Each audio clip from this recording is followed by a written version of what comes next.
Hey guys, are you getting an error where your Instagram messages are unavailable? Don't worry, I've got you covered. Today, I'm going to walk you through a quick fix for this problem. So first things first, as you can see, I'm getting the error on my end too, but there's actually a really simple fix for it.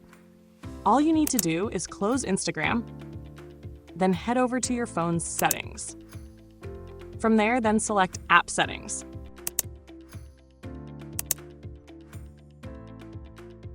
Find and tap on Instagram, then go to Storage and Cache, and finally hit Clear Cache.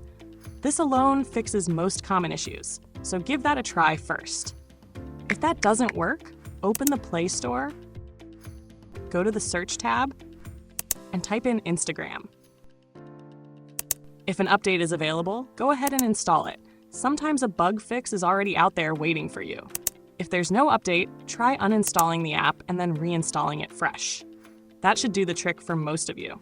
If you're still running into the problem after all of that, you can report it directly to Instagram. Go to your profile, tap the 3 horizontal lines in the top right corner, scroll down and tap Help. Then select Report a Problem. Describe what's happening, attach any screenshots if you have them, and hit Send. Instagram's team will look into it and get back to you. And that's it for today. I hope this helped you out. If it did, make sure to hit that like button and subscribe to the channel for more helpful videos like this. It really does help the channel out. See you in the next one.